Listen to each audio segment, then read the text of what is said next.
So, let me ask you about your particular character, because I feel like you may have had to do a lot to tap into that character. Yeah. And so what I want to do now is, before you answer that question, I want to go and play the scene, the famous. I knew he was gonna play the scene. Yeah, I got to. I knew he was gonna play it.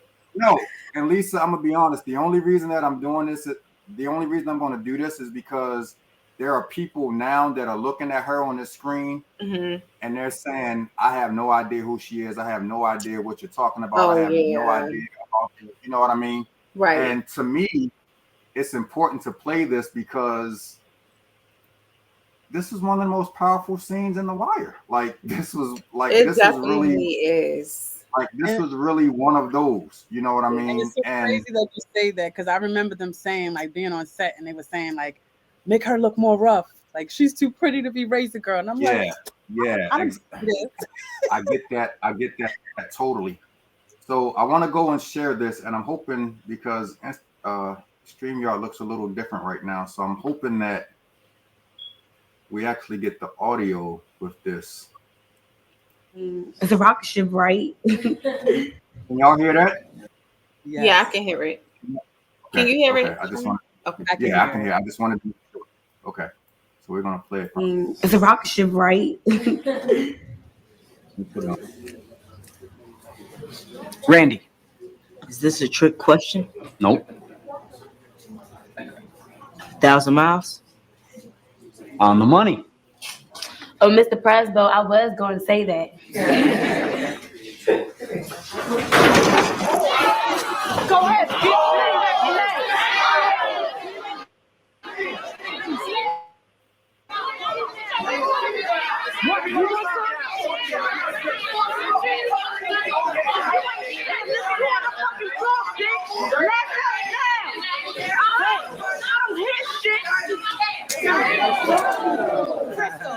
Have the office call 911 and get the nurse. Everybody in your seat. Just lay still. Just lay still. Just keep putting pressure on it. You're doing fine. You're doing fine. Just hold on.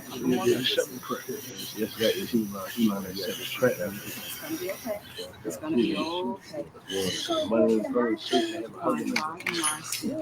okay. And I'll stop it there. And I'm laughing at my wife, because my wife and she's one of those people that are watching with me when I'm sitting upstairs binge watching The Wire, and we call you Miss Buck 50 for obvious reasons. But like, to me, like, there's no way that you can just come to the set that day and say, okay, I need to be in that frame of mind, because what that doesn't show is the stuff that happened before you got to the point. Like, you didn't just come to school that day and say, I'm gonna slice this chick with a box cutter. There was some stuff that happened before. So can you talk a little bit about just how you were able to tap that deep? Because that looks so, like, if I didn't know it, like, if that was a real school setting and I was in that classroom that day, I would have felt like she really ticked you off to the point where you said, okay, I got to do something that day. Well, I'm a say, give it all glory to God. And thank God we don't look like what we go through, you know? Because yes, I'm originally from Jersey. I moved to Baltimore. I went through Baltimore public school system. I'm also a graduate of City College, City Forever. Yes. Yeah. So, Holly over there. No, City. Western right here, but City's cool. City's cool. Okay. City probably Western. You know, we still right. But, I keep saying it. Thank God I don't look like what I've been through. You know, it's so crazy because when I had the opportunity to talk to Miss Cassandra, and who wrote that scene, and she told me her inspiration behind that scene and how it was inspired by a real life event. I said, oh my God, I went, Right. but I was the girl who got sliced. Really? I got jumped when I moved to Baltimore. I had a different accent. I Yeah. I've always, even if I didn't feel it or didn't, I never thought I was the pretty girl. I never thought I was pretty. I come from a very mixed family. I'm the darkest woman in my family, and I'm the thickest. You know, one of the thickest. So I struggled with my put my weight. I've always had issues and struggles with my weight and accepting me for who I am fully, you know? So when you walking around with the greatness that God has blessed you with, and you don't even see or know what you're walking around with, people will take the light that you bring into a room and be intimidated by it. People will take the presence that you come into a space as arrogance. And I'm saying, how am I arrogant? How do I think I'm all that? And I look in the mirror and I don't see what you see. Right. For Right. me, for many years, and I thank God things have changed because I have an army of amazing boss women by my side. But I had to go through those years of dealing with having to physically be in fights, get jumped by women older than me, you know. What? Oh my Yes. God. The first time that I Said you had gonna take the man. it, and it was always over something like that. And to be honest, although physically I had um been above I looked grown. I was a late bloomer in a lot of ways. I wasn't into boys until I was much older. So to deal with women who didn't like me because of men, like I'm not even looking at them. I'm not even like they're the last thing of what I'm Right. thinking about, you know? So to be 12, 13 and to have women 17, 18 trying to fight you, and I'm like, I didn't even open my mouth. You don't like me, and I Right. never opened my mouth to you, you know? Right. So I had to deal with that in my early years. And I don't know if that was God allowing me to go through things to have something to pull from, because I believe a lot of the best artists, whether it's musicians, actors, whatever it is that you do creatively, even comedians, they say the best comedians are the ones who've been through the worst in life. And that's where they draw their comedy from, you know? Okay. Okay. And I've been through that when it comes to acting, which is why I felt like I had to step away for a while, because Okay.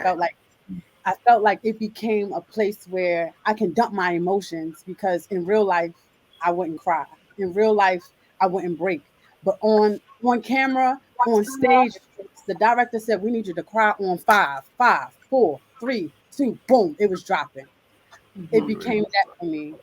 And so I started to feel like it was a crutch, becoming a crutch, because that was a place where I could release it on stage. But then I had to take ownership and say, is this really healing me in this process, or am I just dumping? You know? Yeah. So I've been through a lot in my life. You know, me being one of my 7 cousins who moved here, we all moved from Jersey City. We moved from one hood to another. Um, grow up where with me and all my cousins, we grew up together. Um, I was the only one that was with my natural parent.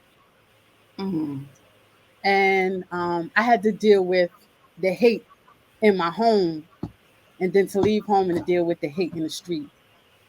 Acting, Wow. acting became my playground. Acting became a place where I could escape. Um, so I would find myself getting cast in roles where it would take me places really deep emotionally, even into my 20s, even into me going attending Howard and my time there. And The Wire came out my freshman year at Howard. Even though I shot Wow. that when I was in high school, it Right. aired Right. when I was a freshman at Howard. And I'm Gotcha. thankful for my Howard University experience. I'm thankful for my Howard University family. But I'm speaking the truth, speaking my truth. And for me, I always felt like I had one foot in and one foot out. You know, in one regard, I'm ghetto, but when I go home, I'm bougie. You know, and it's like when I go home, I'm the girl that thinks she's all that. I'm the girl who's, you know, but when I come to school, it's like, oh, she's the hood girl. And yeah, you know, and those are things that still, as an adult, still follows me that I deal with, but now I accept it. Yeah, I'm from the hood. It is what it is, but I'm classy that too. part right there. That part. Shout out to my brother Jay Wade is checking in from Dallas, bro. Let me ask you one more thing, because I said I'm not going to wire you to death, but I want to ask you one more thing about that particular scene. And it might just be me digging too deep, but was there a significance to Dookie being the one coming over and handing you the little fan at that point? Because if you watch The Wire, and so she said it publicly, so I can go. She said it on this show back in November, so I can go back and say that Kennard, Dookie, Mike, and Omar were all based on the same character. Basically, in a nutshell, if you watch The Wire, Omar killed himself because Kennard killed Omar. But with Dookie in that particular scene, he was still that character that was, you know, they didn't rock with him because he was dirty. He was always funky. He was always stinking. But he was the one, and he picked up that, I believe he picked up that little portable fan earlier. But he was there for you at that time. Was there some significance to that particular part of the scene after you had cut the girl in her face, and like he's literally the one that came past, and it was almost like he's looking at you like, I understand. Here, take this. You know what I mean? Absolutely. And I think that has kind of bleeded into our real life relationship a bit. Oh, absolutely. That young lady who got cut, shout out to Tiffany. Her character was making fun of Dookie. And just like I wouldn't sit around and let somebody make fun of me, I was like, oh, you making fun of Dookie, now it's your turn, you know? I didn't even think about that, because she said he needed some soup when he was, exactly. Okay. Yeah, she was talking about how he smelled. And if you watch the entire episode, there's a scene before where we almost get into a fight the day before. And the next day is when it blows up into me just cutting her. So the significance was me taking up for him and him coming to pull me down. Coming with the fan. Yeah. Now, I'm sorry. No, I was just going to say, so you weren't actually mad, because you also had a little interaction with her before. Yes. But you were actually taking up for Dookie. I was taking up for Dookie, yes. Yeah, that was for him. That wasn't even for me. That was for him. Because it was over. You can do what you want about me, but you're not going to go after somebody that can't fight. You know what I'm saying? Right. So that's what that was about. That's what that was about. That was my take. That was my take from it. Here you are making fun of someone who can't fight you back. You know what I'm saying? He can't take up for himself in that regard. Exactly. So it's like he can't fight you, but I can. So what's good? And we already had beef.